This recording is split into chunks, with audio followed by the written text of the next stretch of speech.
So we're sitting here cutting up all this stuff. Should we tell everybody what's going on? I don't know, just let them guess, I guess. Just let them guess? Yeah. All right, so we're not going to tell you all. We're just going to keep doing what we're doing here. We're not going to introduce anything. I think they could probably tell from the size. So we got of these quarters. Oklahoma whitetail season is open. And we've got our first one of the year. No, obviously not a whitetail. So we're doing a little butchering here in the kitchen, which I'm surprised we didn't get kicked out to the garage. Deborah's has let us, piece of meat got on the counter. Has let us come in and turn this into a butchering station. And actually I'll back up a little bit. So we've gotten about 1,000 new subscribers in the last 28 days. So we've got a lot of new people. So what are you at now? 4,500. Wow. Yeah, something Big like time that. in it, Oh, huh? Yeah, we're big time in it. Yeah. So for the new people that have come and subscribed, one, thank you very much. Yeah, they don't know me really. No, Wow. lucky them. Wow, okay. So for those of you that don't know, this is Eddie, my son, and our son. Deborah's kind of off camera. She's over here taking pictures and stuff. But Eddie started working for us in 2019, and then just recently left earlier this year. Mm-hmm. He is newly engaged, so he has a new girl. They got their first house together. And with what we do, we travel a ton, A lot. which is not easy on a new relationship. So he wanted to find something that stayed closer to home, and is doing his own thing now. But regardless of what he does, super proud of him. He has done all of our photography and video up to just a few months ago, whenever he left. So I will say I do miss our road trips. So do I. So we had a blast, and maybe we'll do it again someday. But yeah, we had an absolute blast. Some of the older videos, go back and check them out. There's some of his actually doing his first elk hunt just last year. Yeah. And so what we're working on now is his first bull. Also in New Mexico with our same outfitter with Anthony and the crew. I did not get to go. I was in Alaska kind of doing my own thing. Got back and I just didn't have time to get there and get back, which is probably a good thing because I may have just gotten there in time. I'm not sure. You would have been there in time. Yeah, but anyway, I'm You old missed and the I'm party. tired. Yeah, I'm old and I'm tired, so I didn't get to. But it's good for him to do it on his own too. So he got his first bull. So that's really exciting. Yeah. Yeah. So. Yeah, it was an adventure. Yeah. So we're quartering up his bull. He's working on the hind quarter. I'm working on the front quarter, and you can't see, so we'll see this way. That's our lifelong buddy Jack. Eddie and Jack went to grade school together. Yeah. Started kindergarten. Yeah, starting in kindergarten together. So anyway, he's over there working on a giant back strap. Don't mess those stakes up, buddy. I'm pretty sure that's my part right there. No, you get the other one. Yeah, you get some shanks here. But anyway, so we want to hear about the hunt. Give us the so there I was story. So do you want it from the beginning or do you want it from the day of? Let's just start with so you're in unit 6A. 60. 6C. He drew a tag. We both put in. I put in for mule deer. He put in for elk. He drew his elk tag, and he put in with our outfitter Anthony Madrid, and he was able to stay in camp with them, and you had to hunt some elevation, obviously, which you're not used to. Yeah, man, I'm a flatlander. What are we at, like 800 around here? Here at home's actually like 400. Yeah, so we're real low on the elevation scale, and going up there, some of those areas that we were hunting was 9,500 feet. Yeah. I mean, it was up there. So the air's thin. Air's very thin. I'm not in the best shape. Well, and your 2-pack a day of cigarette smoking probably didn't help either. So Don't smoke cigarettes. just kidding. He didn't smoke. From the beginning, weather was very tough. We had a lot of wind, a crap ton of wind.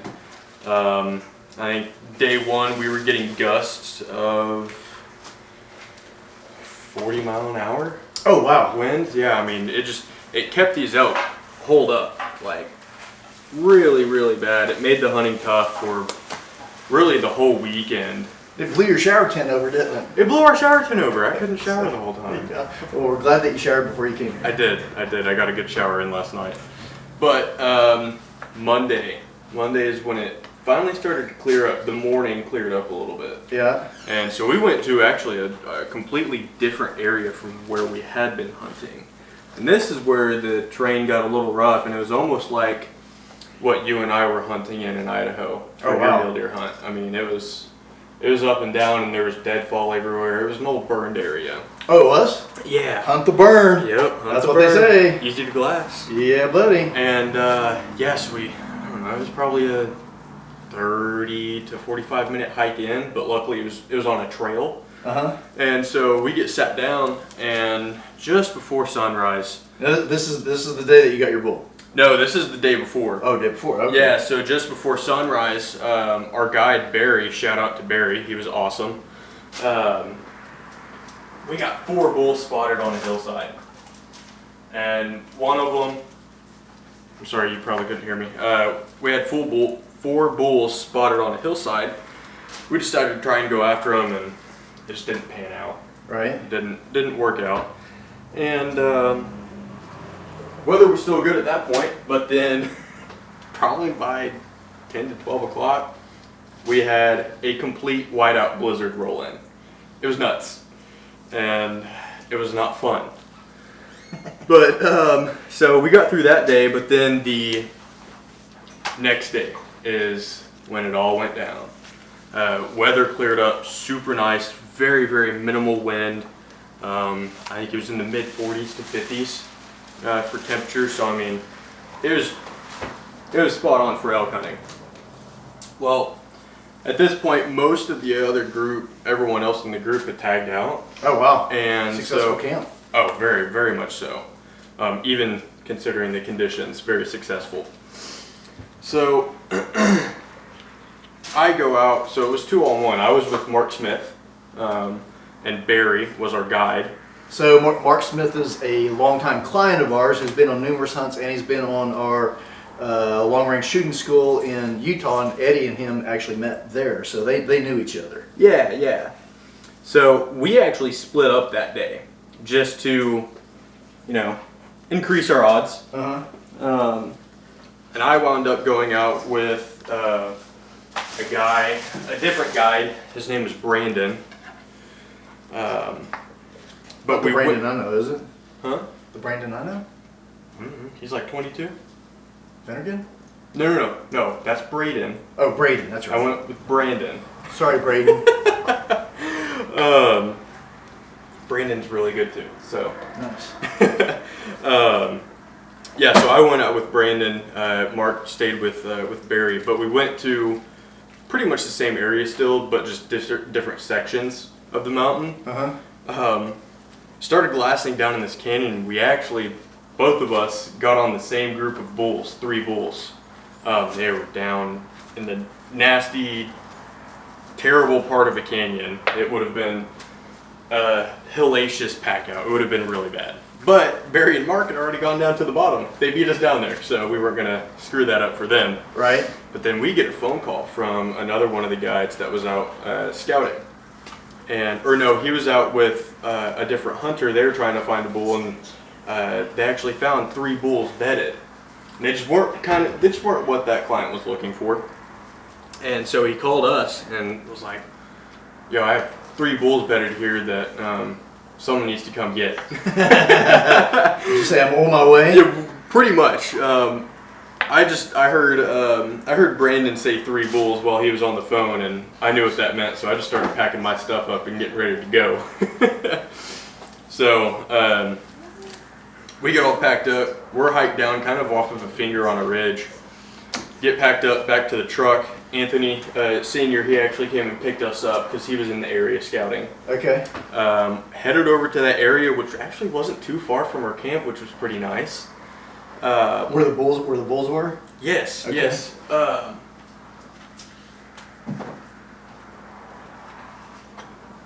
here. I can't get up my finger. There we go.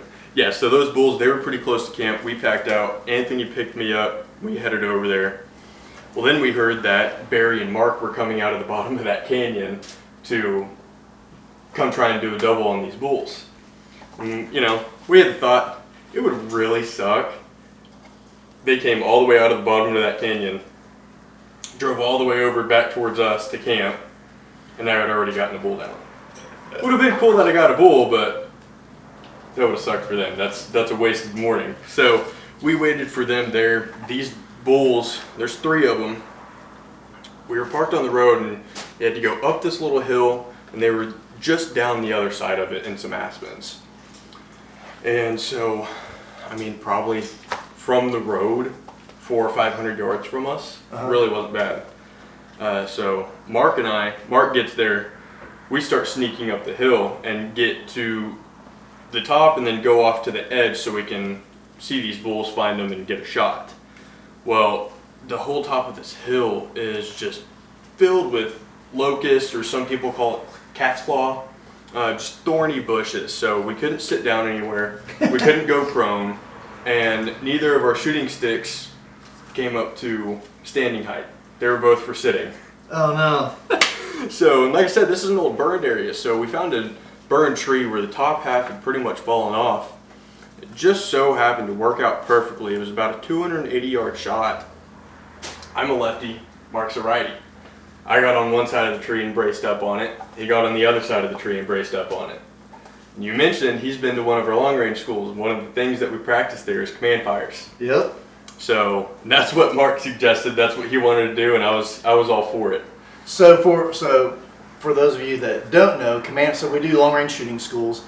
Command fire is when our instructor will give basically a countdown, basically a 3, 2, 1, fire. And one just teaches you trigger discipline and timing. And for situations exactly like this, which don't happen very often. Not at all. But Eddie grew up around this, and Mark has been to one of our schools. So Mark is a very good shooter as well. So what Eddie's talking about is something that applied directly from our long range schools. Yeah. So the bull that we really wanted to get, he was a really nice 6x6. Oh wow. He was bedded up in the aspens. These other 2 bulls were bedded up just kind of on the outskirts, but somewhat inside of them. And I don't know if they heard us talking or just trying to figure out what to do, or if they were just getting up. But anyways, the front 2 bulls, which was a 5x6 and a 5x5. They get up, and I mean, just present perfect shots. Okay. I mean, couldn't have been better. So we weren't going to wait on a 6x6 just to get a 6x6. We wanted meat in the freezer. Right. And so, you know, we discussed who was shooting what bull, and, you know, we got lined up, and I said, Mark, are you ready? Yeah, I'm ready. All right, I'm on my bull. Are you on yours? Yeah, I'm on my bull. Cool. It's like 3, 2, 1. Boom, boom. I mean, it was just one of the most perfect command fires that you could do in a situation like that. It was awesome. My bull just drops. Okay. I high spined him a little bit, or really just directly in the middle of the spine. And keep in mind, we're just braced against a tree, pretty much offhand, just using the tree as some bracing at 280 yards. So my bull drops, spine shot him, and then quickly got another one in him, and he was done. Okay. Mark's bull, he shot it, and you know what the death wobble is. When you get a good hit on them, they kind of sway back and forth and do that thing. Well, he did that for a second, and then he got his feet back under him, and he started to trot off. That makes you nervous. I could hear, we had Anthony Sr., Barry, and Brandon, all 3 there behind us, watching it unfold. They see that bull start to trot off, and all we can hear is, shoot him, he's getting away, shoot him, shoot him. And at this point, I've already got 2 rounds in my bull, right? I think I'm done. I thought Mark's bull was already down, like, the fever hit me. Yeah. I mean, like a freight train. I was doing this, and I said some vulgar language that I won't say here, but they were saying shoot, and I said I can't, I'm shaking too bad. Mark, I think maybe he had a little bit of trouble with his bolt or something, but man, he finally got it re-racked, braced back up on the tree, and got him on the trot. Oh, he did? I mean, rolled the bull. Really? It was amazing. Probably, I was very impressed by that shot. Yeah. But yeah, so it all unfolded. We both got our bulls down off of a command fire. Mark, it was actually his birthday. And I had no clue. A double on his birthday. Yeah, he got How a cool is that? birthday bull and a birthday double. Yeah, doubles rarely happen in elk hunting, and then you get it on your birthday. That's pretty Yeah, cool. yeah, it couldn't have gone better for either of us. But yeah, man, I wish you could have been there, would have been there. As soon as that whole rodeo was over, I pulled up my phone and I started typing your name in to give you a call, and I was like, no. I was like, my luck, I'm going to call him, tell him I have a bull down. We're going to get down there and he's not going to be there. He's going to be gone. So I waited. We got down there to the bulls, celebrated, high fives, hugs, all that good stuff. Well, then everyone else, like I said, had pretty much already tagged out. And they caught wind that we had 2 bulls down. So there's probably about 12 of us there. Oh, goodness. Cutting up on these 2 elk, and we successfully packed out 2 bull elk in one trip. Oh, wow. Yeah, it was awesome. It just shows the camaraderie of camp. Yeah. And really what hunting is all about, and just helping each other out, you know? That's cool. The shot is only one very, very, very small part of all of it, Yeah. you know? So it was a very special moment for me, seeing all of that come together, all those guys coming to help just out of the goodness of their hearts. But then, Yeah, it's because they enjoyed it. Exactly, and that's what it's all about. But yeah, so I got to witness that, and I got my first bull. Yep. It's all down. It was the coolest moment when we got down to that area, and you know, bull elk, they have a certain smell to them. You know, I could smell that they were there, and I was like, oh yeah, I remember this smell from my cow hunt. And walked up, and I mean, he's just a super, super, way nicer bull than I could have ever imagined shooting for my first bull. He was, I got the 5x6. He has some great mass to him. Love the color. He's just a really, really cool bull, especially for a first one. Like I said, I couldn't have imagined shooting a bull like that for my first one. I mean, that was just insane to me. Did Anthony or Barry age him at all? Yeah, a little bit, just kind of looking at the teeth and stuff. They were guessing he was anywhere from 6 to 8 years old. I mean, so... good. Yeah, he was a very good, mature bull. Awesome. Yeah. Yeah, I'm excited. We got back to camp. Got it all done. Did my first real pack out. Called you, that whooped me. Was it so? I mean, it was actually harder than your cow pack out. I think any pack out there would have been harder than my cow pack out. So if you guys go watch the video, I think it's called My First Elk or First Time Elk Hunter or something like that. We show a little bit of the pack out, and I guess if you were to compare it to something, walking across a parking lot with brush in it. Pretty much. There's a little bit of a hill. we had a very small drainage to go down into, and that was about it. Yeah. About as easy as it goes. Well, really, this pack out was a lot easier than it could have been compared to some of the stuff that we were hunting. Like I said, they were only about, as a crow flies straight, probably about 500 yards from the road that we parked on. And we got extremely lucky because someone looked on their maps and found what seemed to be an old logging road that went pretty much straight back to the area that those bulls were in. Oh, for the trucks?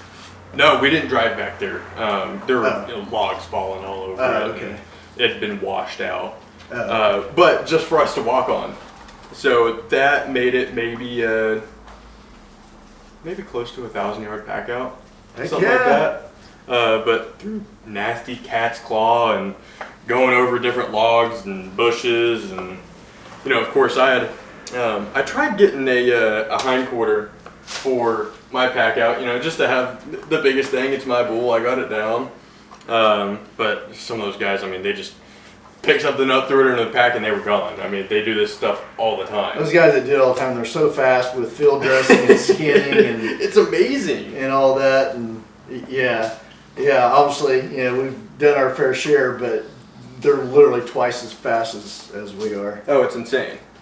But yeah, so for my pack out, I got I think it was actually this front shoulder, and then of course the head and the antlers. Man, I tell you what, try to go through that brush with those antlers on your back, and I mean they're this wide, sticking out past your head.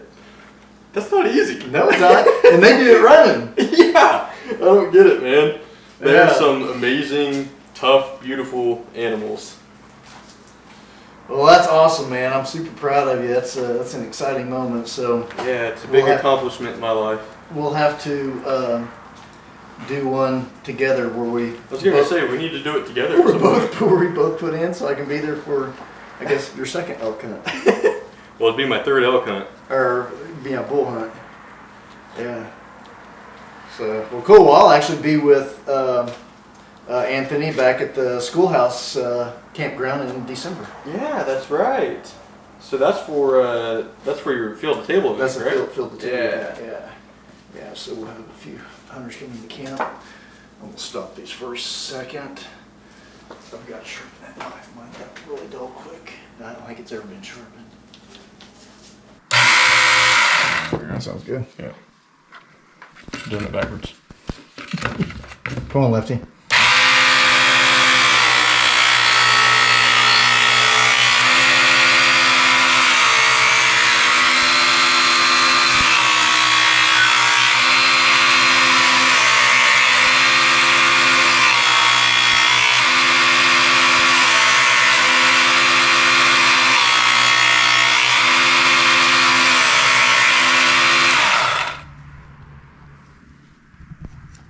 I really didn't even count that off.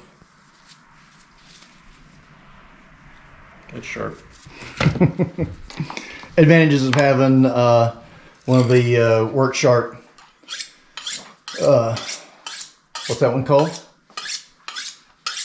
Belt. Knife and tool sharpener. Because that's what it literally says on there. That's what we use. That's one of them that we use. We use several of Work Sharp's products. They're not affiliated with us in any way. Though if they wanted to be, hey, hit us up. Wouldn't complain. Yeah. Hey. But we I use, also have their precision sharpener yes. that I use on all of my personal knives. Wink, wink, hint, hint. So as you can imagine, during our From Field to Table events, we go through a lot of knife sharpening. So to have the belt sharpener makes a huge difference. And then, like Eddie says, he's got the precision one that he uses on his personal knives and sometimes on our personal butchering knives as well. So anyway.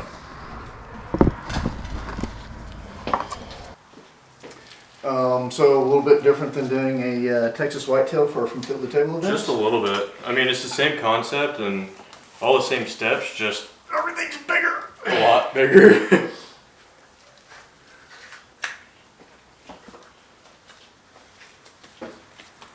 Literally throws me off, and yeah, you don't want to. There's a big roast on there. So this the roast off this front shoulder is actually the first thing that Chef Albert cooked for us when we were at the schoolhouse camp. And Oh, really? Yeah, and he did it in a cast iron, which was really cool. And I just want to make sure I don't cut into it. What's that right there? Yeah, this isn't a Roy Wilson whitetail. Y'all need anything from Walmart? Good old Roy. He commented on my post. I saw that. He's such a good dude. Yeah. He's alright. Yeah, I wouldn't tell him that to his face. So you've gotten to do quite a few hunts, Yep. especially for being 22 or 3. I don't know, which one is it? I bet Jack knows. Wow. 23. You were Yeah. born in 99.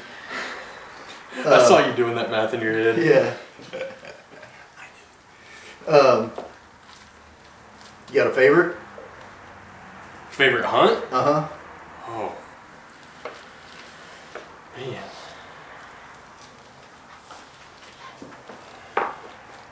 Like one specific favorite hunt. Uh-huh. I get asked that all the time. And Man, if I'm being honest, like completely honest, well, yeah, I give you honest. your black bear hunt in Alaska. Oh, yeah? I really do think that was my favorite. Really? Yeah. One one that you were hunting on? No. That's funny. Yeah. Because, well, I'll tell you what mine was, then I want you to tell me why that was your favorite. So, Why yours was my favorite? Why no, yours? Yeah, why that was your favorite. And then, so, my favorite hunt? My black bear hunt in Idaho? Yep. It was. This is such a great memory. And so that's funny. Each of our favorite hunts is one that we weren't even actually hunting on. Yeah, it was just with each other. And for me, it's really like you said, it's really not about the kill for me. You know, that's in the long run, yes, that is the ultimate end goal, right? But I mean, hunting for me is really just turned into a experience that I like to enjoy with other people. And so, like when I was working for you, some of my favorite moments were going out with first-time hunters in the blind at a field to table event. Oh yeah. And getting to film their first animal. Yeah. You know? And so it's just like sharing that kind of moment in a place like Alaska with you and seeing that enjoyment on your face and the disbelief of how big of a bear you just shot, and for me to be able to capture that on camera for you, best thing ever. Yeah, he's a monster, y'all. In fact, should be getting back at the same time. I need to call Brandon and find out. He was just putting some finishing touches on it. Oh, really? Yeah, you saw the pictures of the mount. Yeah, he's gonna be cool. Have you seen that, Jack? No, I have not. I need to. I'm gonna get done with this quarter here sometime next week. This thing's taking me forever. It's taking a while for a front shoulder. I told you need the practice on it still. I do need to practice on it. It's just so massive. I'll show you. We did a 3/4 mount. Oh wow. On it, so. That's gonna be impressive. Mm-hmm. Your only problem is just gonna be finding room to put it. I know. I don't know. I can't remember if I told Deborah what it was yet or not. Yeah, what are you gonna do with the whole fucking brown bear? Brown. Well, by the time the brown bear, so for my brown bear, probably by the time you guys see this, that video will be up. So go check out Brown Bear Chichikov Island, 2022.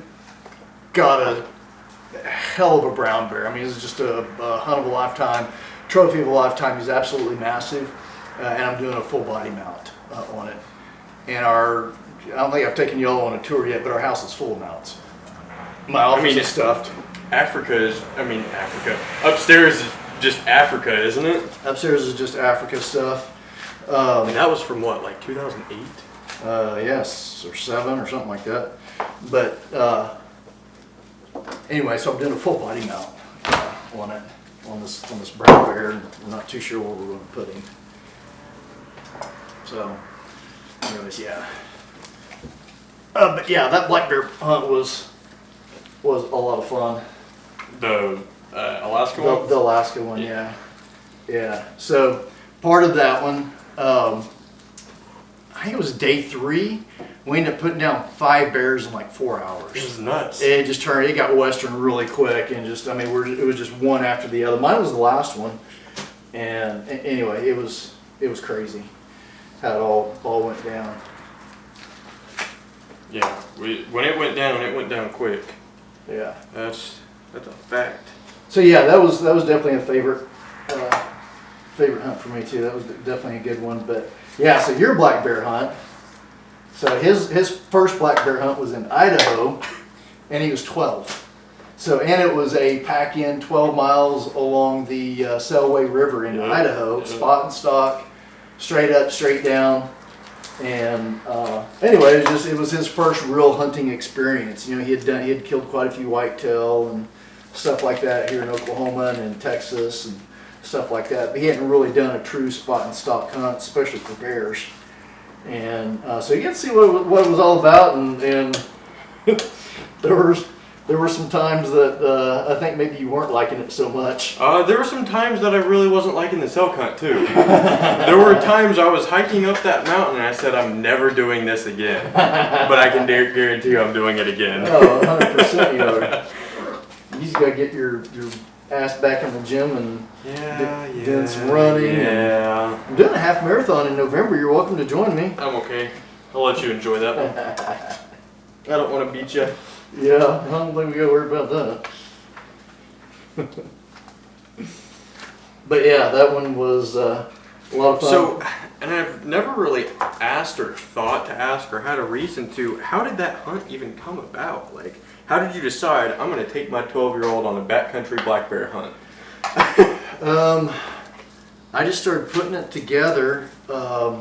Obviously, so on that one we had, who at the time we had just met, but is now a good friend of ours, Frank Miniter, who is an author and outdoor writer for numerous magazines, including Forbes and I can't remember who all he's done articles for. He's interviewed President Trump in the Oval Office, so he's done some really cool stuff. Anyways, he's just an awesome guy. This is our first time meeting him, and he was in camp to do a story, and he ended up doing the entire story on Eddie, and Eddie was the feature article in American Hunter magazine. So that was pretty cool. But I don't remember exactly,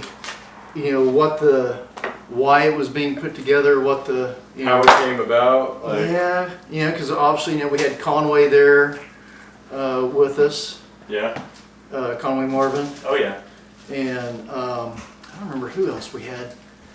Oh, we had John from here in from here in Tulsa. John. Yeah, well, I'm drawing a blank on his last name now. Anyway, the one that you guys were just talking smack back and forth, you just called him Mr. John. I'm drawing a total blank. Yeah.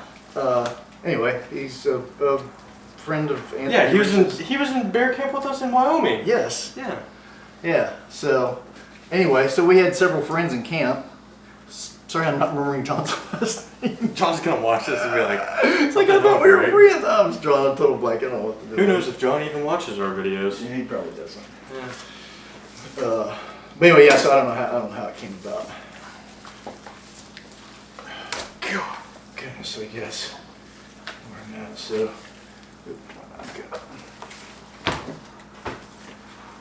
So Eddie's working on the hindquarter. He's actually already doing a pretty good job of getting it dismantled. It's both of our favorites to do because it's the easiest. We've got a You really. think the hindquarter is easier than the front? Oh yeah. I think the front's easier. Oh no, I can whip through the hind just because you got such a road map to do. Well, Now, maybe I never really even do per se specific cuts on the front shoulder. Oh, I do. Yeah. I do the fish and the flat iron. Well, those two, yeah. And Obviously, then- I'm going to do those, but Well, all there is the are those two, and that I do anyway, and then the roast. well, the see, shou- that's the- the difference. I'm not a roast fan. The shoulder. Oh man, I love it. You can do that. Like cook that one up to like 210 degrees, and then do it like pulled pork or something. Yeah. And man, you make some good street tacos or something with it. Yeah, it's outstanding. That would not be street tacos. And then the rest of it, is just grind, which is what I'm doing now. But man, this thing's so dang big. She said. Yeah, I'll get it all done. It's been a bit of a challenge here. I just want to make sure I don't mess nothing up. So you're gonna have. You said you want to grind. We're gonna have plenty of grind. I'd take the 1.5 horsepower if I were you. Okay. How much fat do you think I should get? It just depends on how much you're going to do, but I would do it at probably 20 to 25%. Yeah.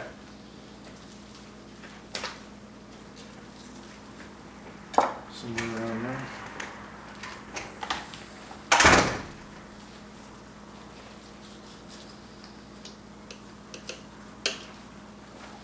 So to be honest with you, as far as favorite hunts goes, just this stuff right here, Yeah. being able to do this together. Oh, yeah. Having the knowledge base to be able to do this. Yeah, we got an awesome chef team. So Eddie was going to bring his antlers and skull just to show you all. So he took one of my trucks there to camp and obviously brought everything back in it. But back a few months ago, whenever he gave up his man card, he got a Prius. I didn't get Or maybe it's an Prius. electric Prius, No. an EV car. I can't remember No. what it is, but anyway, he had to It's turn in a his Ford Fusion. he had to turn in his man card. He no longer has a truck, and he couldn't take it back home. So we'll have to show it to you at a later time. We'll throw up some pictures where you can actually see it. I've got some great pictures. All where right. you can actually see it out in the field. So he did temporarily have his man card back whenever he was out hunting, but it goes back in the drawer apparently now that he's back. So No. I think Brittany, his girl, lets him have it back occasionally. Sometimes. Not all the time though. That's okay. Mine's in the drawer in the bedroom. I was gonna say yours are in a purse. Yep. Look how that's just peeling off. I know. That's what I like about the hind quarter, man. You literally pull it apart with your hands. Ooh, there's gonna be some good eats. So we're gonna have to have elk steak night. I'll think about it. I mean, you think about it, you don't get the decision. I mean, the meat's gonna be here at my place anyway. No, it's not. You don't have freezer space. Oh, I just recently made freezer space. Oh yeah, just get a new freezer. No, I just cleared a bunch of stuff out. And did a bunch of grind. Good God. Can you believe that's just the shank and the heel? That's ridiculous. I mean, that's stupid. you can make some mean osobuco with that. I mean, Imagine going to the restaurant and just plop that down on the. there you go, Margie. Osobuco. Oh good Lord. God. Yeah, that would. Or the Feed the entire man, you could table. make a heaping batch of corn venison hash. Woo, buddy. I'm actually getting ready to do a pastrami, maybe even this weekend Oh yeah. or next weekend. Anyway, sometime soon, at least in November, with the bottom round of my brown bear. Oh yeah. Yeah. Hey, actually, you and I have a bone to pick with you. You have a bone to pick with me? Yeah, you didn't invite me over to try brown bear for the first time. Yeah. What the hell, man? I don't know. You were. I don't know where you were. I was very available. I think you were working in Arkansas. No. No room. I know. Freaking working on Tyrannosaurus Rex here. Sorry, I kill big shit, man.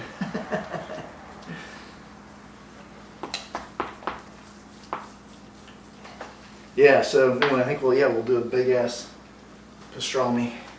That'll last a while. Mm-hmm. Some good deli meat. Well, actually, I think I'll do those burgers again.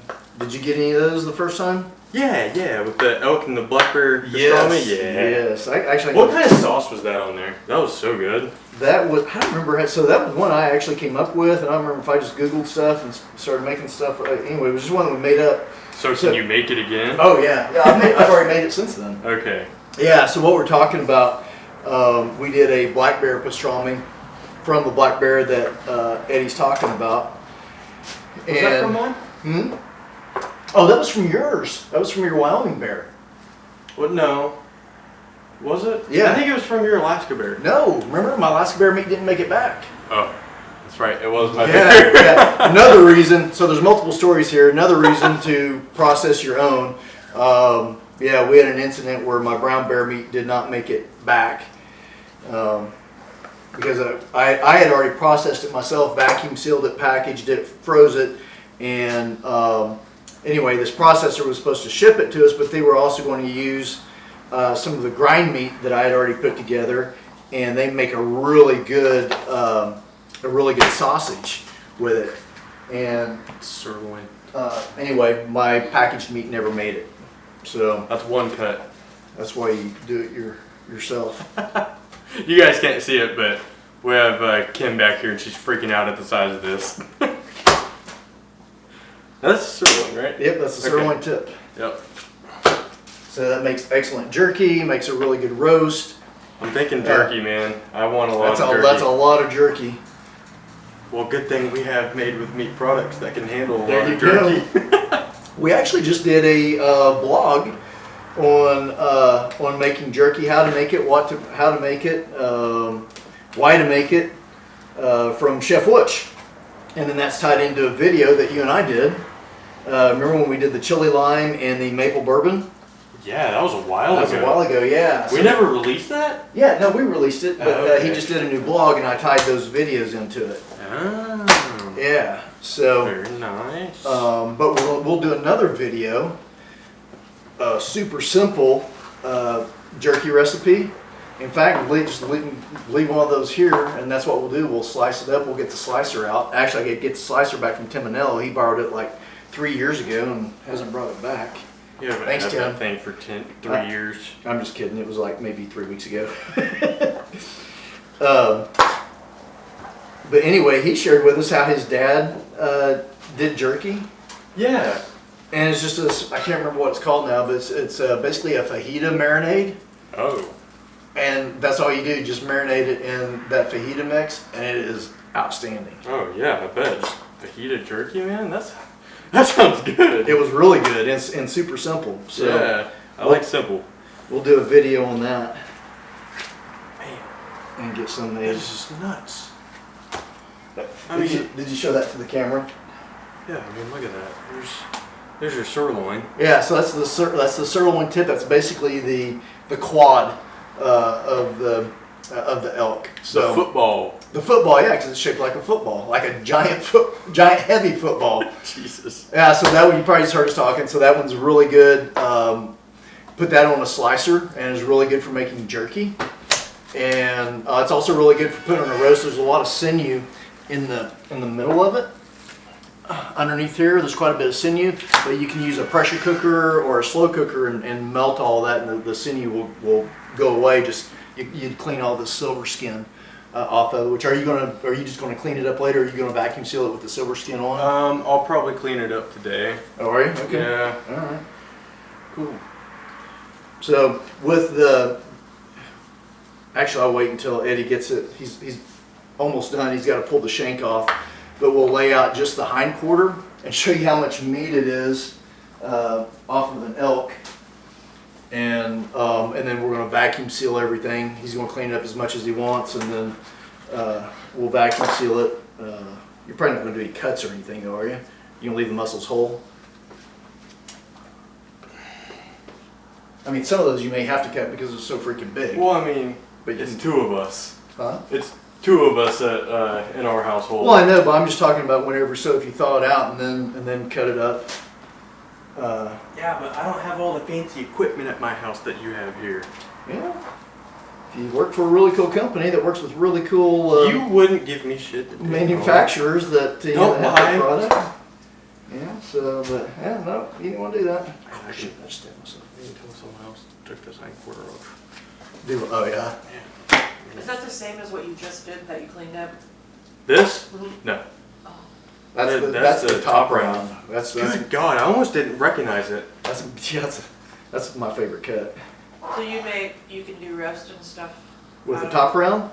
What do you make out of? So top round is a tender cut, and You can, like, so make you steaks can out of make so it would be steaks and medallions and chops and stuff that you would grill, pan fry. Be really good for stir fry if you wanted to. So Eddie, are you gonna let me have like one piece to take home? Please? I'll clean it. Here, catch it. Get on a list. I'll clean it. If Greg will let me. Half of it's mine, so you can have some of mine. Oh, okay. There you go. Hey, I'm not stingy. hey, You are too with your game because you have a list as well. Well, only with some of it. Bear meat I'm stingy with Oh. because I don't get to hunt it as much. But I mean, but some of it's a job perk. But I will. Yeah, I had people online hitting me up for my for the Sitka blacktail. It's like, hey, I'll take some. I was like, no, you won't. No, you won't. Did you help me pack it out? Yeah. Like, no. I'm all about sharing, but come on now. But once you're done filming, I'll help clean that up. I really will. I don't mind. It's not like I can't learn. Nah, we'll have some packaged up and stuff that I'll send you home with. I do want to learn though. Tell you how to cook it. And, Even if you tell me no and I can't do it today, I would like to eventually learn. Oh, yeah, we'll have plenty of opportunities. We've got. I just know Plenty. there's a whole shit ton and. Well, and if Brittany, Will Shit, Brittany I do don't this know. kind of stuff? Huh? Will she help do stuff, this kind of stuff or oh not? yeah, Oh good. yeah, she actually hunted before we even met. Oh nice. Yeah. Can't remember. I think she Yeah, I'm wants not to go scared, that's go for out for muzzleloader this weekend. Oh, is she? I think so. She wants to. She hasn't shot the damn thing though. What does she have? I don't know. It's something of her dad's. Oh. It hasn't been shot in like a year. Did I tell you I sold mine? The Thompson Center? Yeah. Yeah. When? I mean, they were just sitting in my safe. I don't ever use it. When? A few weeks ago, right before I went to Alaska. What the hell, man? Yeah. How much did you sell it for? I don't know. I gave him a really good deal. It was a buddy of mine from the gym, Wes. I think I sold it with the scope and everything for like $700. Damn, bro, I would have bought that. You wouldn't have with what? Money? Your good looks?